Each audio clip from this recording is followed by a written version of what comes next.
We are surrounded by mysterious worlds, worlds hidden from us by their sizes, too small or too large to be noticed.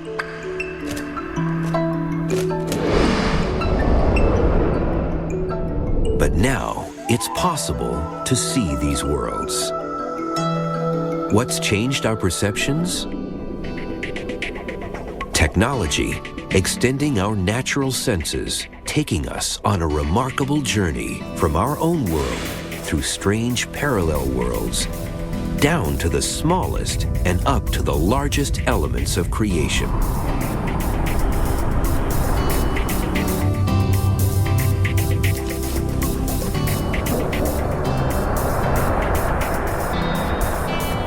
As Albert Einstein said, it is entirely possible that behind the perception of our senses, worlds are hidden of which we are unaware.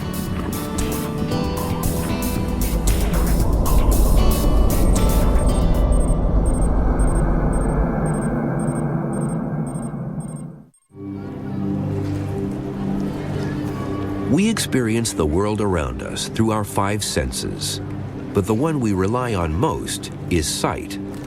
For centuries, it was the artist who recorded and interpreted what we could see. St. Stephen's Cathedral in Vienna was started 850 years ago. In the 12th century, artists could only perceive a very limited world with humanity at its center. But since then, science has expanded those horizons, looking outward beyond our planet and inward to the micro-worlds beneath our feet. The first microscopes revealed worlds we never dreamed existed.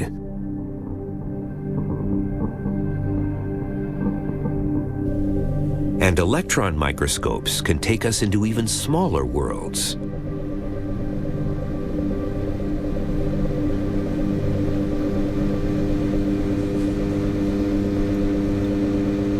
The atomic force microscope can show us the bizarre world of molecules and even take us to a place where common sense is stood on its head, the unimaginable world of atoms themselves.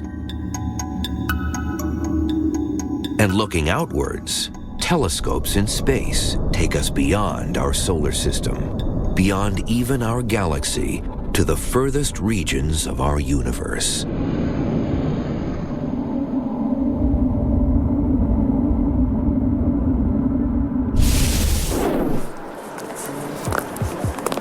And humanity? We exist right in the middle of all this wonder.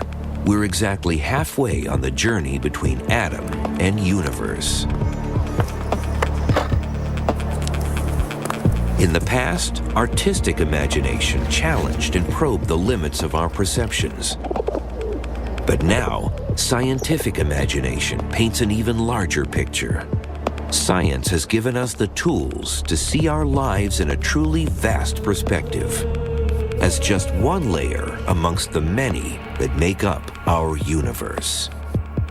And the first step on our journey through these layers needs just a simple tool: a lens, bending light to magnify images.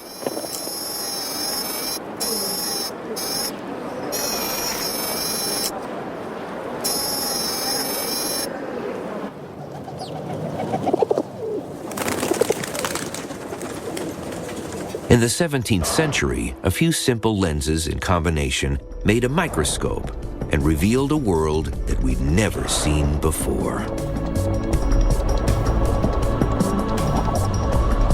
We found out that a whole world could exist in a single drop of water. A water bear with legs and claws like a tiny bear. The first naturalists to see these images often look for parallels with their familiar larger world. But for 400 years, this was the limit of our journey into the micro-world. It wasn't until the 1930s that the next step was possible. To travel further into the microworld, we need a microscope that can see the world in a way that's never evolved in nature. In the early 20th century, technology was finally advanced enough to do that. A microscope that sees the world not by focusing beams of light, but by focusing beams of electrons. Electron microscopes reveal exquisite detail, even in everyday objects.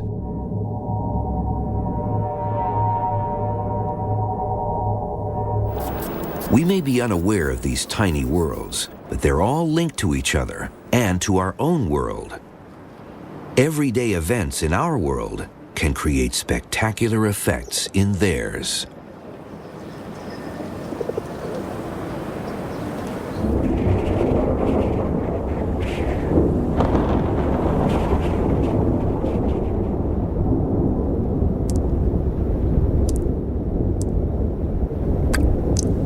A rainstorm just makes us wet, very inconvenient for us.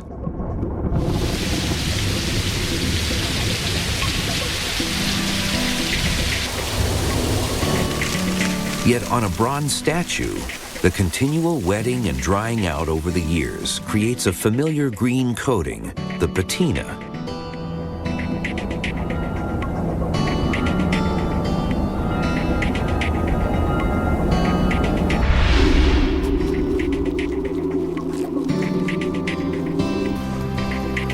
But this thin green smear is really a spectacular landscape. A landscape made up of crystals less than 1,000th of an inch across. We're watching 10 years of weathering unfolding in a matter of seconds, producing intricate tiny flower gardens of crystal. These crystal gardens are dead, inanimate, but this scale also hides a living world.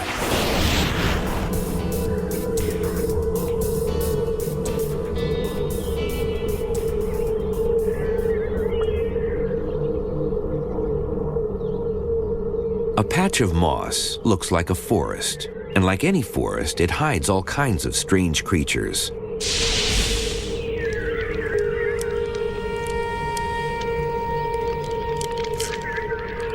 These are tiny centipedes, only a small fraction of an inch long.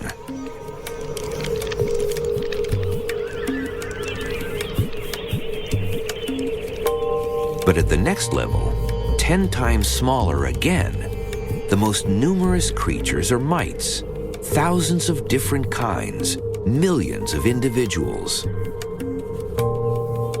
Many mites just live on dirt and fungi, but this is a complete miniature world.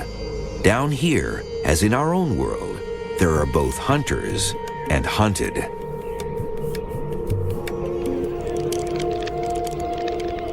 And the hunters here are fearsome. Armed with such powerful jaws, they can prey on mites their own size. With predators like this stalking the moss, some mites use camouflage. This mite has hairs on its back and attaches all sorts of junk to them, making it look like any other piece of dirt.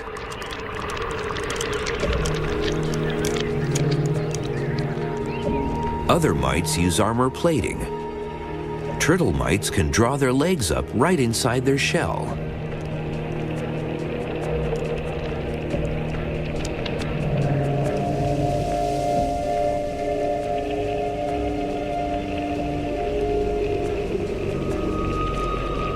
It seems there's no end to the variety of different mites, all living their lives unseen, until technology revealed their hidden world.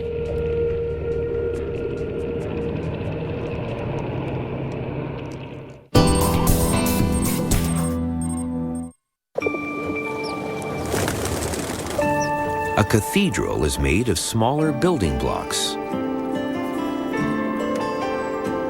A few hundreds of thousands of individual pieces of shaped stones. A human body is also made of smaller blocks, cells. But to build a human body takes more than 30 trillion cells, creating a structure so elaborate that every individual is unique. No other person has this pattern of cells making a fingerprint. Different kinds of cells build the different kinds of architecture to do different jobs. The lining of the gut is folded into elaborate structures to speed up the absorption of food.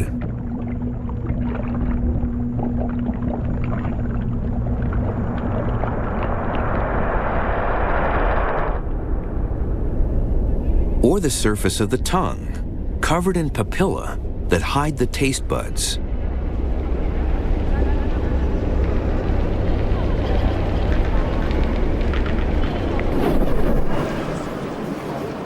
So a human body, like a cathedral, is made up of building blocks.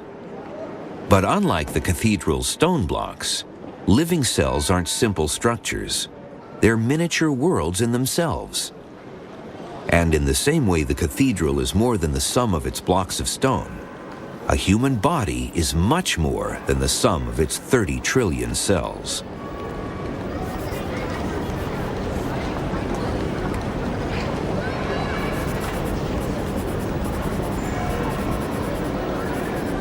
Until the 1940s, we could only make out the vague outlines of cells, so we thought that they were simply bags of chemicals. But now we can see inside individual cells. These are images of incredibly thin slices through a single cell, and clearly they're far more than just bags of chemicals. They have their own elaborate structure. By adding together information from images like these, we can use a computer to recreate the inside of a single living cell. This is what it's like to swim through the inside of a living cell, and there are a few surprises in here.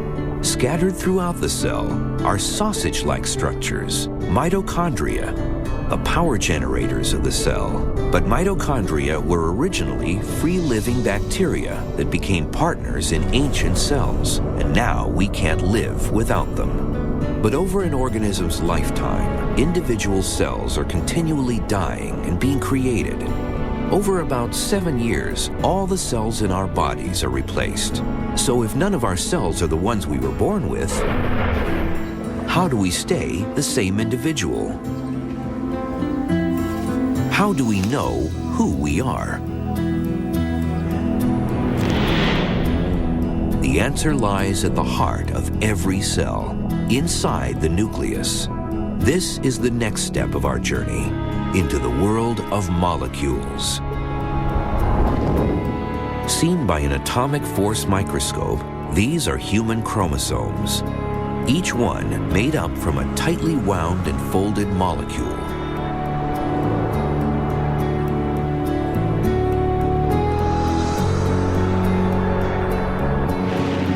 And this is that molecule, DNA, unraveled. The ridges are the very molecule that carries the code for life, and each bump on the ridge is an individual letter in the code. At this scale, it would take 23 days to travel along the entire code book. Every animal or plant has its own code, written in DNA, a remarkable molecule creating all the diversity of life we see around us.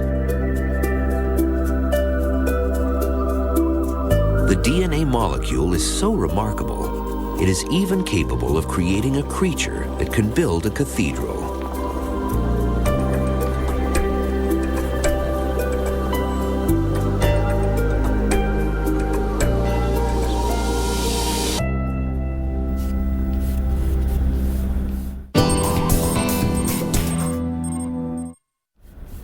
Molecules are not the final limit.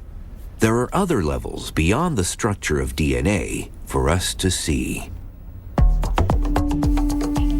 A pencil line is made of carbon, the same element that makes coal, diamonds, and most of the human body. It's even more of a fundamental building block of life than DNA. And these are carbon atoms, seen with an atomic force microscope, arrayed in a precise grid.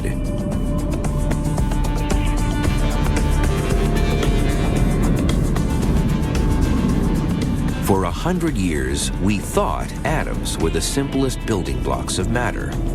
But in the 1920s, even the atom was teased apart to reveal yet other layers.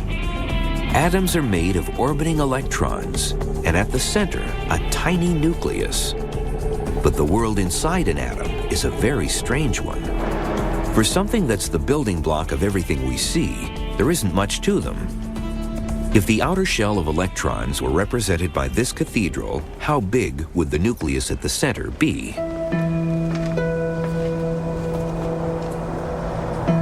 At this scale, it's so small, it's the size of this crotchet on the hymn book.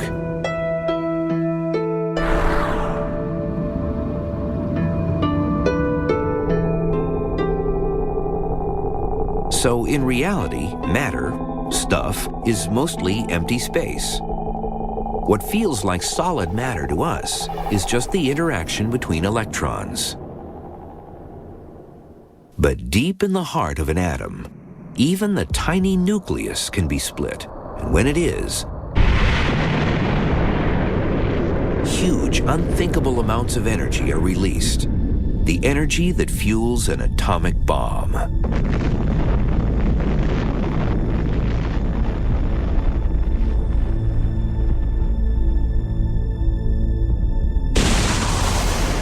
At these levels, we're beyond the limits of what technology can measure, a threshold below which we can't theoretically measure anything at all.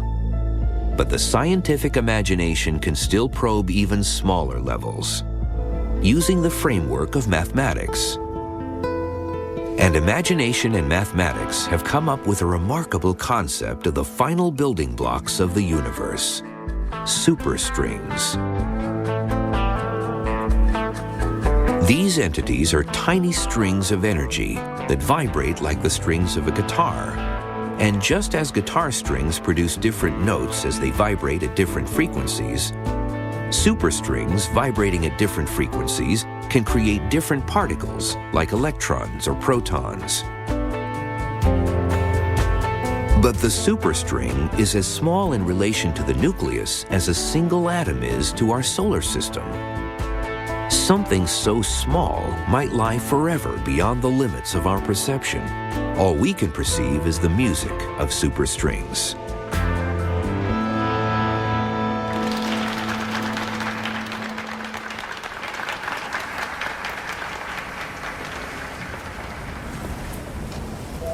The journey inwards has taken us to the limit of our perceptions and our common sense.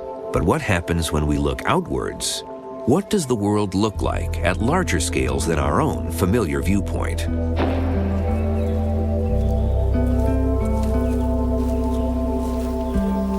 For example, to our normal senses, when walking through a forest, we see a collection of trees.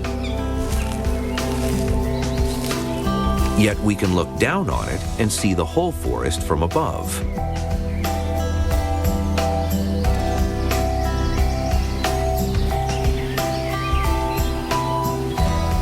And from here, it looks like a solid green entity covering the landscape.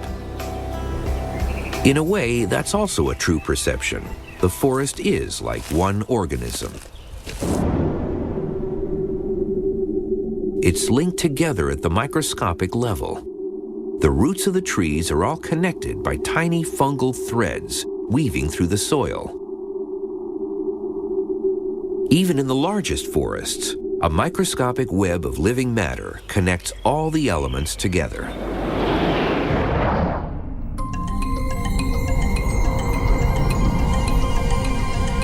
But we can see the woodland from an even broader perspective. From a satellite, we can watch the whole forest change color as autumn sweeps across the woodland.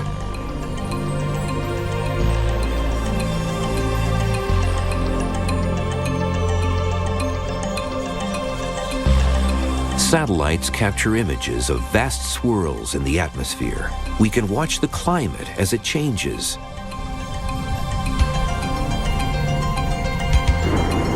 Or see the vortex patterns of clouds created by islands. Satellites give us a completely different view of the Earth. Using a different sense, infrared, we can distinguish between different types of vegetation, even the different crops grown by farmers.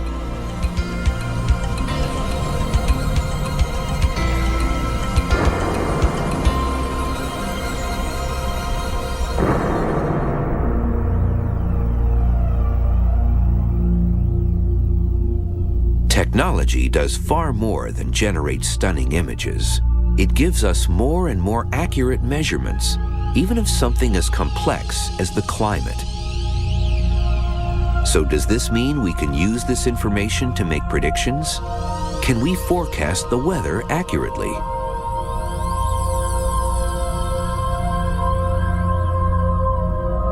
The answer is no. There's a fundamental property of the universe that stops us: chaos. There are systems so incredibly sensitive to how they start off that the slightest change, even one too small to measure, can alter the whole outcome. The weather is one of these systems.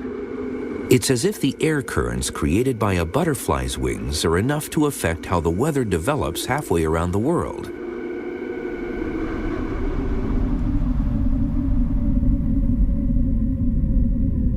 Phenomena that are chaotic do follow simple mathematical laws. They just seem to behave in a random way. Chaos theory goes against common sense, and it does go against 500 years of scientific thinking. There are things that appear to behave randomly because of what they are, rather than because of any outside effect. Ultimately, that means that we'll never be able to predict the weather.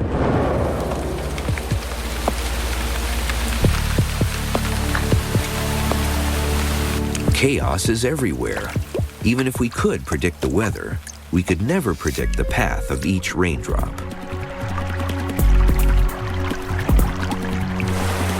Or its path as it joins a running stream.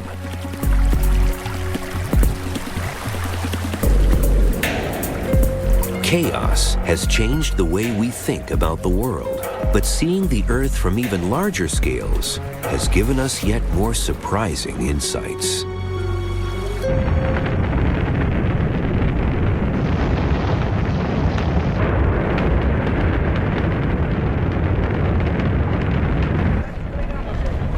The Apollo missions gave us a completely new view of our planet.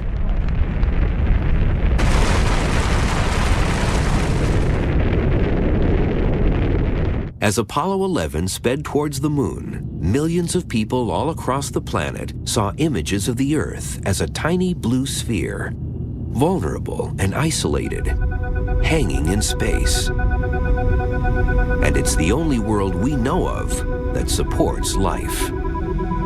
And some people suggest that the Earth itself behaves like a living creature, regulating the climate to keep conditions just right for life. According to this Gaia hypothesis, it's the smallest creatures that are the most important. A green stain in the ocean is made up from unaccountable numbers of tiny plankton.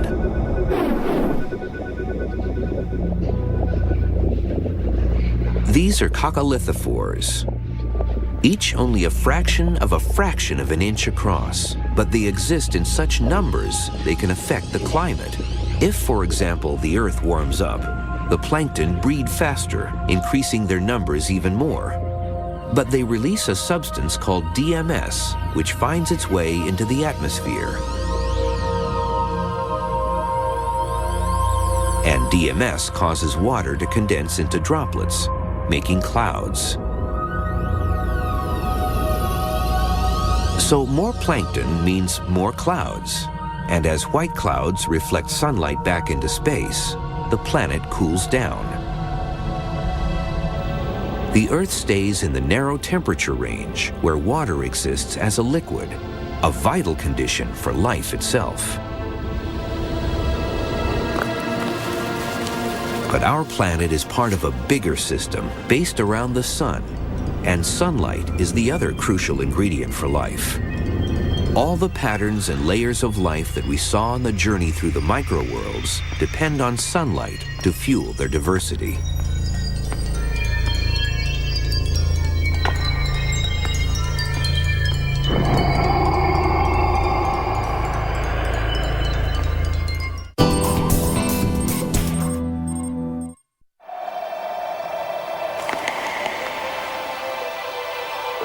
"500 years ago, we thought we knew that the Earth was the center of the universe. But now we understand that it orbits the Sun, and the Sun is at the center of the next level of reality, the solar system.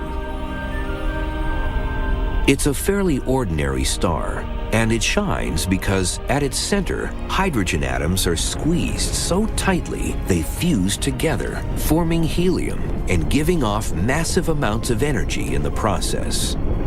That energy, radiation traveling at the speed of light, takes about 8 minutes to reach the Earth. But the radiation has to get from the Sun's core, where it's created, to the surface of the Sun, bouncing off the squeezed atoms as it does so. The atoms in the Sun are so tightly packed that a journey that should take 2 seconds in a straight line actually takes 10 million years.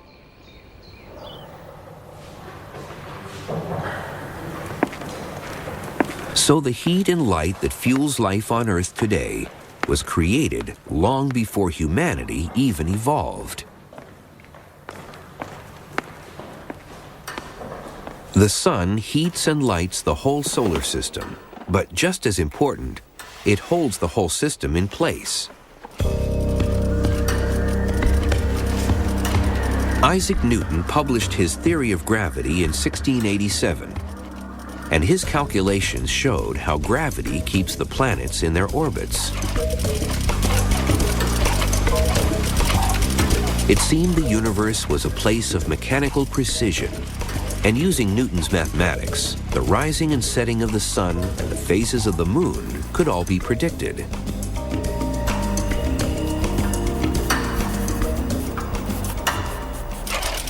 This same mathematics allowed us to calculate the path of space probes. In the past, all we could do was to point telescopes at the sky, but now we can send probes to visit the planets close up. Mercury is so near the Sun, it's rarely seen with the naked eye. In 1975, the Mariner probe showed us that Mercury is a dead, small world that rotates so slowly that its day is longer than its year. During its day, temperatures reach 660 degrees Fahrenheit, hotter than an oven, and at night, less than negative 275 degrees. The next planet out from the Sun is Venus, the evening or morning star. But although it shines so brightly in the night sky, the planet itself is hidden by clouds. The Magellan probe used radar to see through the clouds and found a turbulent world.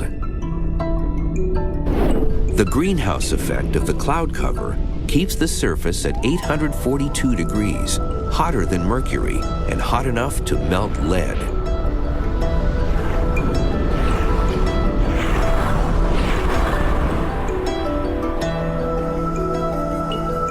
And then the third planet, home. At this scale, the Earth is unique. It's a double planet. Its moon was once a part of the Earth itself, smashed off by an impact with a lump of rock the size of another planet.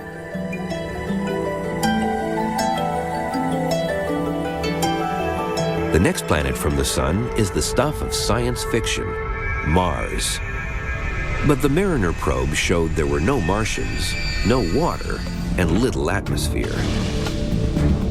But the surface is spectacular, covered in deep gashes, including a Grand Canyon the length of the entire United States.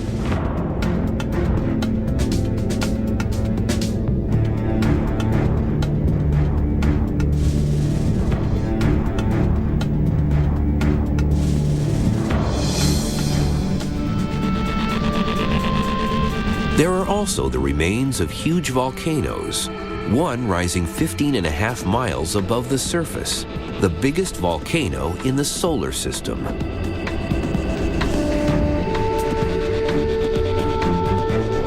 Perhaps the most famous probes are the Voyager spacecrafts, launched in 1977 towards Jupiter, the giant gas planet.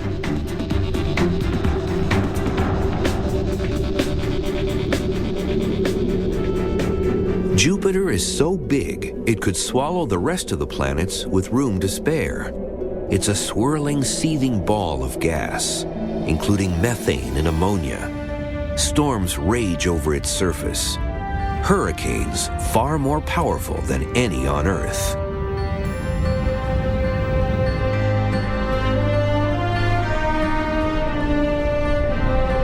Beyond Jupiter, Voyager journeyed on to another gas giant, Saturn, with its famous rings.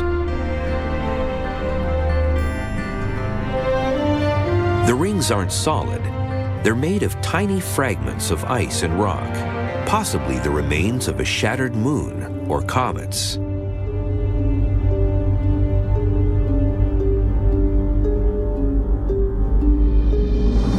Beyond Saturn is Uranus, an ice giant.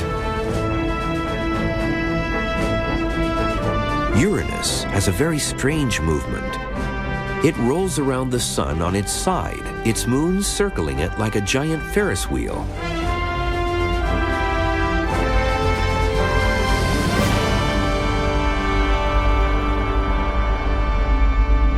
So far out that the sun is just a distant point of light. Neptune's orbit is so vast that a year on Neptune takes 165 Earth years, 2 human lifespans. Neptune is another ice giant like Uranus, but we know little more about it. But Newton's mathematics showed that between the orbits of Mars and Jupiter, there should be another planet.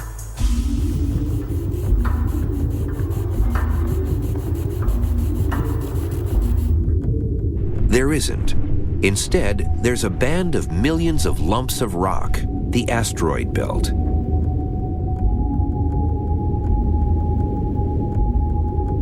We have no idea how many asteroids there are, but they range in size from small moons to house bricks.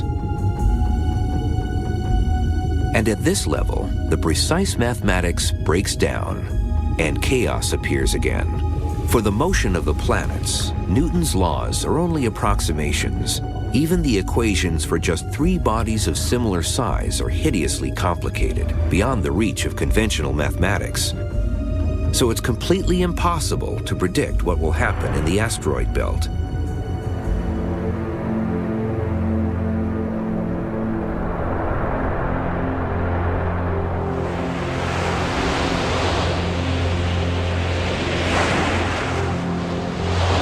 We've only just begun to realize how many asteroids there are and how close some of them come to Earth. Huge lumps of rock have hit the Earth in the past and could do so again. Extending our limits of perception doesn't always make us feel comfortable.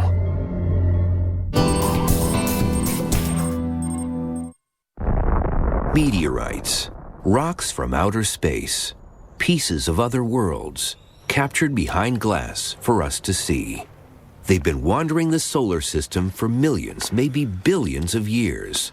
Some of them visitors from further than its outer edge. It took a major change in how we perceive the world to realize that the sun is just another star, and our solar system is part of even bigger structures. To even think about the size of these structures, we had to invent a new way of measuring distance. A light second is the distance light travels in 1 second, about 186,000 miles. And distances within the solar system are measured in light minutes, or light hours. Earth lies about 8 light minutes from the sun.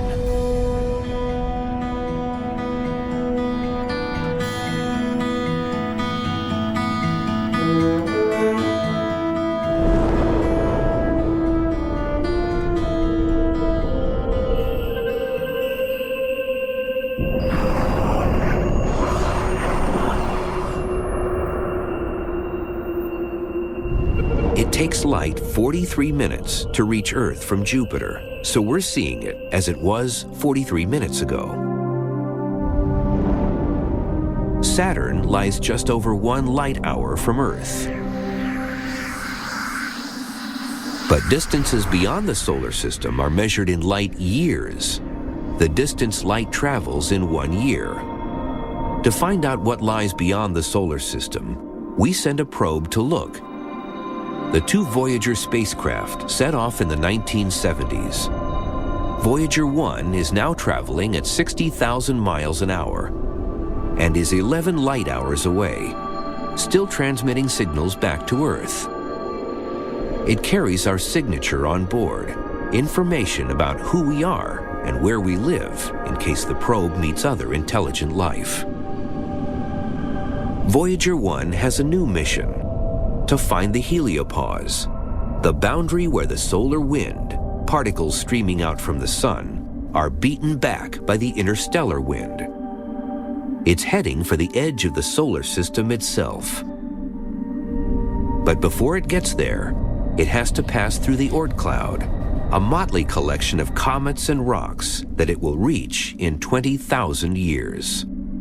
But it will be traveling for 100,000 years before it meets the sun's nearest neighbor, Alpha Centauri, 4 light years away. Not one star, but a group of 3.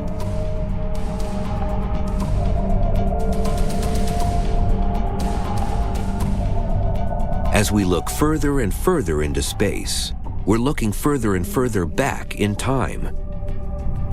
Distant stars are so far away, their light takes thousands of years to reach us. We're seeing them in the past, at a time before human civilization existed.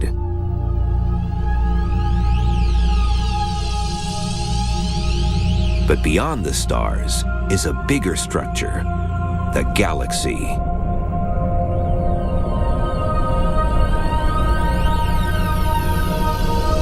The galaxy is thousands of light years across, a huge spiral structure of billions of stars.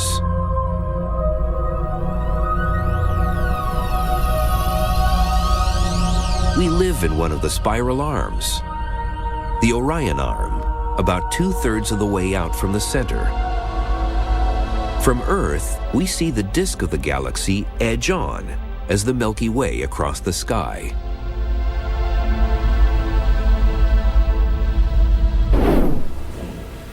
Scientists are only now coming to terms with the scale of the universe. But artists have always explored the infinite, the world beyond what our eyes can see, the hidden, the mysterious. As William Blake said, if the doors to perception were cleansed, everything would appear as it is, infinite. Worlds within worlds, worlds without end.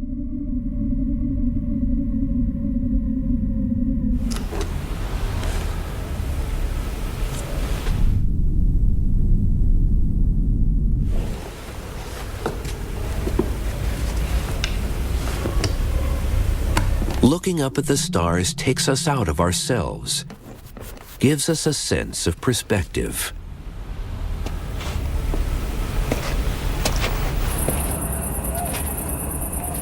But there's a problem with looking up at the night sky. The atmosphere limits our view.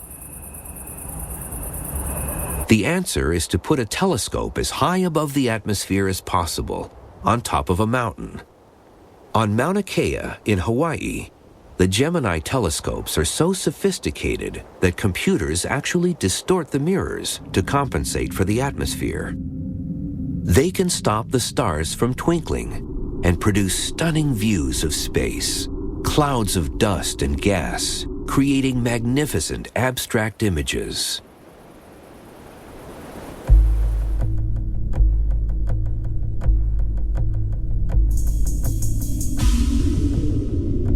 But there's another solution. Put the telescope itself in space.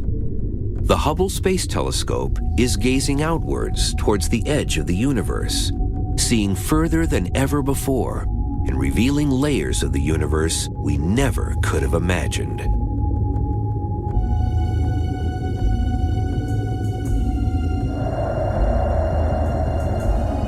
The new generation of telescopes have shown how dynamic our galaxy is. We can watch the birth and death of stars themselves. When Hubble was turned to look towards the constellation of Orion, it could see deep inside the Eagle Nebula. It saw these massive towers of gas, star nurseries. In each of the pillars, gas is condensing and igniting nuclear fusion, and new stars are born.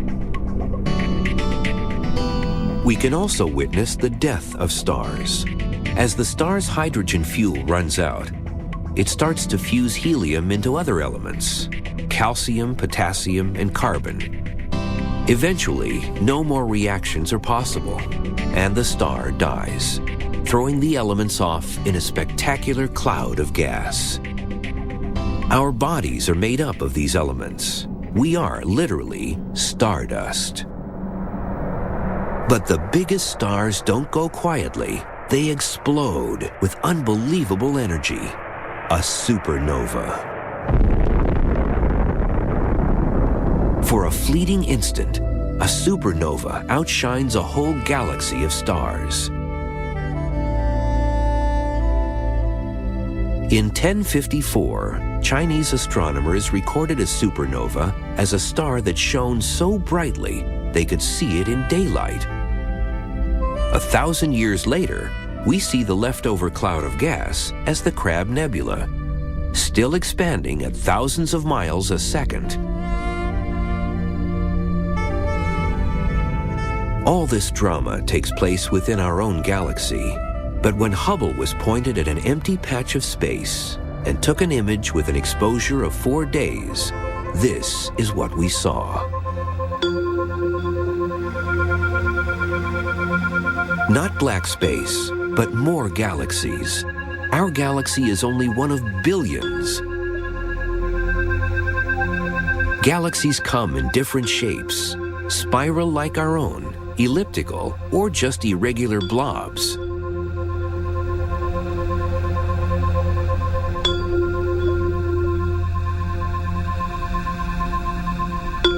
All the galaxies are racing apart from each other as the universe expands, but sometimes gravity wins out and galaxies collide. But galaxies are so vast and the stars within them so far apart that the galaxies just fuse together. It seems there's no end to the layers of structure within the universe. Galaxies themselves are part of bigger structures, clusters and superclusters. Our own galaxy is part of a small group of 6, which includes Andromeda and the Magellanic Clouds. But this group is racing towards the center of the Virgo supercluster, made up of more than 1,000 galaxies.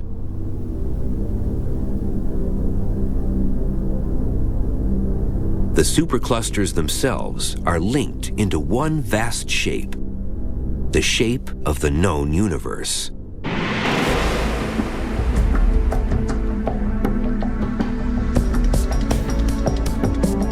There might be more, but for now, everything we know is here. This is the outer limit of our perceptions. Is it the nearest we'll ever come to the Creator's view of the universe?